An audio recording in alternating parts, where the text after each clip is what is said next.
Hello there YouTubers, I'm Charlie Chittenden and welcome to part 4 of my lucid dreaming videos. In this part I'll be discussing reality checks further and explaining some of the techniques that I don't like to use. In my previous video I showed you the technique that is preferable to me, the technique by which you use your hand and stare at your bare hand. Well, some of the other popular techniques, of which one is the wristwatch technique, whereby during the day you have your wristwatch on, you look at your wristwatch and ask yourself, am I dreaming? And you look away, covering up your wristwatch, and you look back at your watch to notice for anything unusual or strange, or if the time is different, or if it's a different watch on your wrist altogether, which would then indicate obviously that you are dreaming, and then that would trigger your lucidity. I personally don't like to use this method for various reasons. Firstly, in your dream you might not even be wearing a watch, and the problem that you have is that in your dream you don't think you're dreaming, you think it's real. So you'll probably come up with some rationalisation as to why you're not wearing your watch. You might say to yourself, oh, I must have left it in the shower when I had a shower and I forgot to put it on, or maybe somebody stole it, or I've just dropped it somewhere. I find in lucid dreaming, rationalisation and deluded rationalisation is one of your biggest enemies. So the problem number one with that technique is that you might not even be wearing a watch. This problem also applies to another reality check technique that some people like to use, by which they write a word on their hand and they'll stare at the word and ask, am I dreaming? They'll look away, look back and see if the word has altered or changed in any way. Again, with this technique, this word might not be on your hand in your dream, and you'll probably come up with some crazy justification or rationalisation as to why that word is not there. You might say to yourself, oh, I must have forgotten to write it on my hand today. Or also in context and circumstance in your dream, if, for example, you were running a running race and you were sweating quite heavily, the word might not be on your hand, and you'll say to yourself, oh, well, it's because I'm sweating that the word's not there.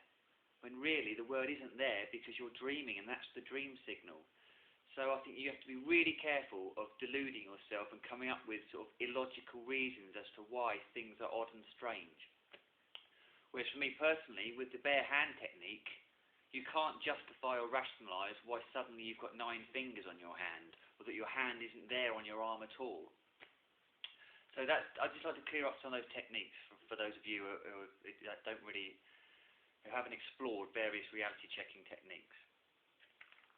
Another point relating to reality checking, and this seems to be a point that practically everybody has overlooked, and it's certainly a mistake that I made in the past, and that is when you are reality checking during your daily life, you need to become fearless about it, so to speak.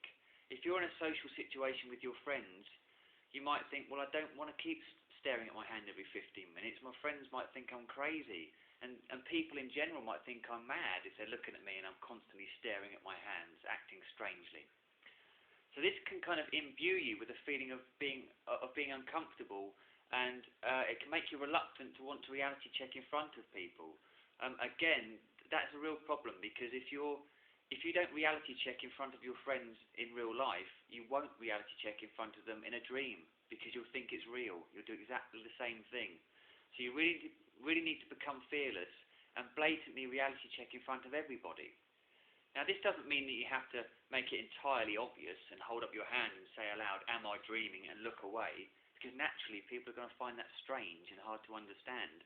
But you can kind of discreetly and subtly look at your hand in a social situation and ask yourself in your head, am I dreaming, and kind of casually look back at your hand. So it's a really important point.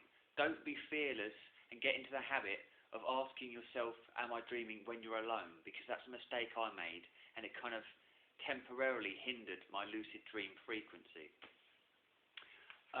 In terms of literature with regard to lucid dreaming, the one book that is pretty much considered the Bible on the lucid dreaming scene is Exploring the World of Lucid Dreaming by Stephen LaBerge. There it is there. This book pretty much contains all you need to know on the subject. It's very comprehensive, and I'd really recommend it. You don't need 1001 books on lucid dreaming, in my opinion. This is certainly sufficient. So if you're going to treat yourself to a lucid dreaming related book, I'd definitely go for this one. Well, thanks for your time, and in my next video I'll be discussing another aspect of lucid dreaming. Thanks very much. Bye-bye.